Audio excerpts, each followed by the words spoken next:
आप देख रहे हैं न्यूज़ शेयर इंडिया और मैं हूं अरफाज अहमद डैंग। आज की खास मुलाकात में हमारे साथ मौजूद हैं Lakshmi Datta ji, vice president Jammu Kashmir National Conference. Ma'am, स्वागत है आपका न्यूज़ शेयर इंडिया में। नमस्कार। लक्ष्मी मैम, जिस तरह से नेशनल कॉन्फ्रेंस के दो दिग्गज नेता दिल्ली गए, मीटिंग करके आए, क्या लेके आए हैं जम्मू कश्मीर के लिए? देखिए, होप लेके आए हैं, खुशियाँ लेके आए हैं कि एक रास्ता तो बना, सब कुछ लेके आए हैं, लेकिन हर चीज़ में एक वक्त लगता है। अब मैं तो प्रधानमंत्री ऑफिस का बहुत बहुत शुक्रिया करती हूँ कि उन्होंने याद किया इस घड़ी को, जो हम बड़े सालों से आपके इंटरव्यू में भी हमने बोला कि प्रधानमंत्री साहब को बैठ के चिंतन करना चाहिए, सबके साथ मिल के बैठना चाहिए, सबके व्यूज़ सुनने चाहिए, सब पार्टियों को सुनना चाहिए, उसके बाद ही कोई रास्ता निकलता है। तो अभी तो शुरुआत हुई है, तो हमें यकीन है कि ऐसे मौके बहुत आएंगे। अभी एक ही बारी में सब कुछ नहीं समेटा जा सकता, ये सियासत है, इसको टाइम लगता है। और हमारी रियासत के लिए तो ये बहुत खुशी का आलम है कि एक चुप्पी को तोड़ा, एक खामोशी को तोड़ा और एक संजीदगी को लाया और सबको बुलाया, उनसे मुखातिब हुए। इन्होंने भी अपने ग्रीवेंसेस रखे, वो भी बड़े प्यार से सुनते रहे। तो मैं तो उनका बहुत तहे दिल शुक्रिया करती हूँ कि उन्होंने जितने भी हमारे लीडरान गए थे या जो मैटर करते हैं JNK में, बड़े बड़े लीडरान कदावर, तो उन्होंने बहुत ही रिस्पेक्ट से सबको सुना। तो मैं उसका पहले शुक्रिया करती हूँ। बाकी आप पूछ रहे हैं नेशनल कॉन्फ्रेंस अपने आप में एक तहरीक है, एक इतिहास है, एक जमात है। और मुझे नहीं लगता कि शेख अब्दुल्ला साहब से बढ़ के, मादरे मेहरबान से बढ़ के किसी ने ऐसे पार्टी के लिए, रीजनल पार्टियों ने ऐसी कुर्बानियाँ दी होंगी। और आज भी मैं देख सकती हूँ कि जितने सेकुलर फ़ारूक अब्दुल्ला साहब हैं, तो मैं अगर पूरे हिंदुस्तान में भी नज़र मारूं या आम आप नौजवान नज़र मारें, हमारी बहनें नज़र मारें, बेटियां नज़र मारें, मीडिया नज़र मारें, तो कम से कम ये क्रेडिट तो आप सब लोग देंगे कि फ़ारूक अब्दुल्ला जैसा कोई सेकुलर कोई इंसान, इतना कदावर इंसान नहीं होगा। क्योंकि उन्होंने अपनी पार्टी में भी ये रखा है, हिंदू मुस्लिम सिख इत्तेहाद। देखिए, हम इसी के ऊपर लड़ मरते हैं कि हमने सेकुलर रहना है और हमेशा रहना है और मरना भी सेकुलर बन के है। तो कोई इस ज़ात पे या इस बात पे कोई डिस्कशन भी करेगा तो यकीनन मैं पार्टी की तरफ से कहती हूँ, हमें बिल्कुल अच्छा नहीं लगेगा। क्योंकि हमें मालूम है कि फ़ारूक अब्दुल्ला जैसा कद, उमर अब्दुल्ला जैसा, या जो उनकी टीम है, जैसे आपके जनरल सेक्रेटरी हो गए, सागर साहब हो गए, मतलब जो हमारी टीम है सारी, यहाँ राणा साहब हो गए, हमारी एक टीम है और टीम के तहत हम काम करते हैं। तो हमें तो इसमें बहुत पॉजिटिविटी दिखाई दे रही है कि आने वाले समय में NC एक उभरती हुई जमात बन के निकलेगी। हमें कुछ फ़र्क नहीं पड़ता कि हम लड़ रहे हैं, कैसे लड़ रहे हैं, किस बेस पे लड़ रहे हैं, लेकिन हमें कहीं ना कहीं एक एक कार्यकर्ता को ये विश्वास है कि NC सबसे बड़ी जमात बन के उभरेगी। मैम, इस मीटिंग से क्या क्यास लगाए जा सकते हैं कि बीजेपी और NC की जो दूरियां थी, जो लड़ाई झगड़े थे, वो ख़त्म हो चुके हैं? देखिए, बढ़ चुकी हैं। देखिए, जब माँ और बेटा किसी घर में लड़ाई होती है तो बेटा कहता है मैं माँ आपसे अलग हो रहा हूँ। फिर माँ कहती है नहीं नहीं, वो सोचती है कि ये अलग हो रहा है, क्यों हो रहा है, रीज़न क्या है, कहाँ चूक हुई है। या बेटा भी सोचता है कि मैंने माँ के साथ जास्ती तो नहीं की है।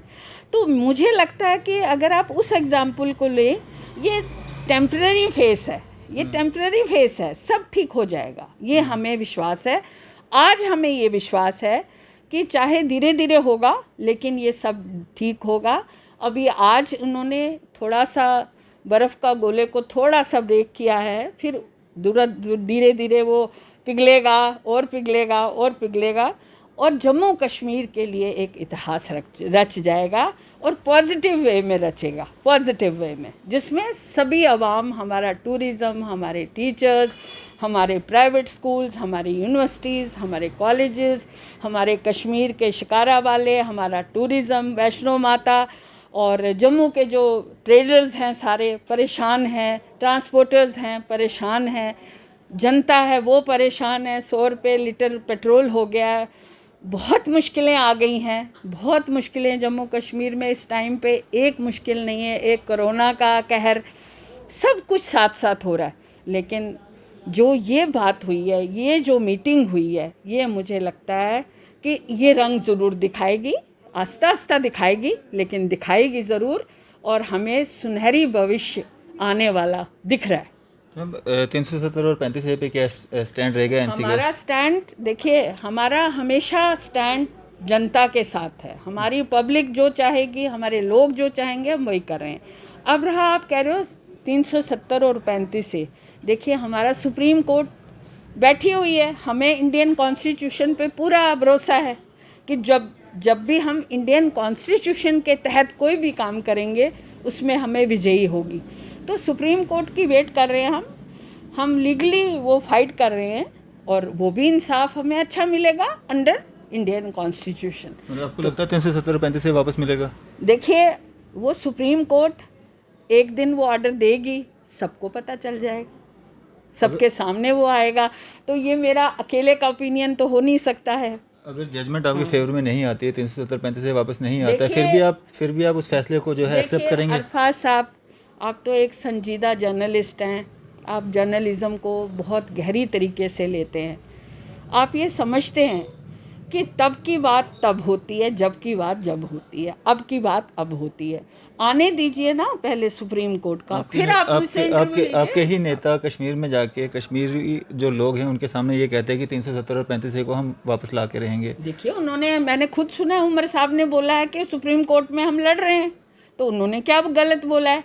उन्होंने ओपनली पब्लिक में बोला है, उन्होंने ये जोर दे के बोला है कि हम उसकी लड़ाई सुप्रीम कोर्ट में लड़ रहे हैं। अब उसका नतीजा क्या है, तो वो मुझे लगता है कि उसके लिए हमें रुकना चाहिए। अभी तो बहुत, कितनी बार वो बुलाएंगे, कितनी बार जाएंगे, कितनी बार वो आएंगे, तो इतनी जल्दबाजी मुझे लगता नहीं करनी चाहिए। We will fight our own way, legal fight करेंगे, अंडर इंडियन कॉन्स्टिट्यूशन करेंगे। तो उससे और ज़्यादा नेशनल कॉन्फ्रेंस और कुछ नहीं कह सकती। इस मीटिंग का नतीजा जो निकला कि पहले डिलिमिटेशन होगी, उसके बाद इलेक्शन होंगे, उसके बाद जो है स्टेटहुड वापस दिया जाएगा। इसमें ये है कि हमारे फारूक साहब उसके मेंबर रहेंगे, तो वो मेरे फारूक साहब जाने, क्योंकि हम लोग इतने ऊंचे नहीं हैं कि हम फारूक साहब का कुछ यहाँ पे बयान दे सकें। वो उसका जवाबदारी उमर साहब और फारूक साहब ही दे सकते हैं, या सागर साहब दे सकते हैं।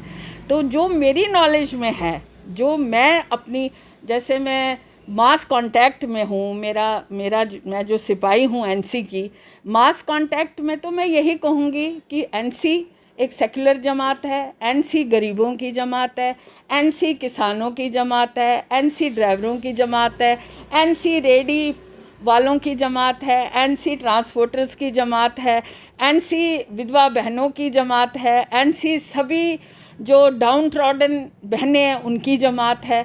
इससे बढ़ के और मैं कुछ नहीं कह सकती। और एनसी सब धर्मों की इज्जत करने वाली जमात है। बीजेपी के साथ अब इतनी नज़दीकियाँ हो गई हैं कि अगर कश्मीर से जो है बीजेपी अपना एनसी आती है और जम्मू से बीजेपी को फिर से मैंडेट मिलता है, तो क्या पोल्यूशन होगी? देखिए, ये आंसर आप उमर साहब को पूछिए और फारूक साहब को पूछिए, क्योंकि अंडर एनसी कॉन्स्टिट्यूशन जो हमारे हैं, तो उसमें मैं ये टिप्पणी अभी नहीं कर सकती हूँ। और ये मैं विश्वास से कह सकती हूँ जम्मू कश्मीर को, कि जम्मू कश्मीर के आवाम को, कि आने वाला वक्त बहुत सुनहरी है। हम सब दुखों को भूल जाएंगे। बस हम सब दुआ करते हैं कि अपनी अपनी जगह सभी जो लीडरान हैं हर पार्टी के सलामत रहें, और अपने फारूक साहब की सलामती की दुआ मांगते हैं, उमर साहब की सलामती की दुआएं मांगते हैं। और बाकी सब लोगों के लिए, आपको पता है हम लोग तो लाइट माइंडेड सोल्जर्स हैं, हम तो सबके लिए दुआ मांगते हैं। लेकिन ये मैं यकीन से कहती हूँ कि आने वाला जो समय है वो नेशनल कॉन्फ्रेंस का है। आप उसको क्या समझिए, कैसे आप उस चीज़ को बयान करिए, लेकिन मैं बार बार आपसे ये कह रही हूँ कि नेशनल कॉन्फ्रेंस की तहरीक का कोई मुकाबला नहीं कर सकेगा। नेशनल कॉन्फ्रेंस ने जितनी कुर्बानियाँ दी हैं, नहीं तो इस उम्र में जो 5 अगस्त को हुआ, आपने तब भी मेरा इंटरव्यू लिया था कि आपने ब्लैक पट्टी क्यों लगाई है, आपको याद होगा।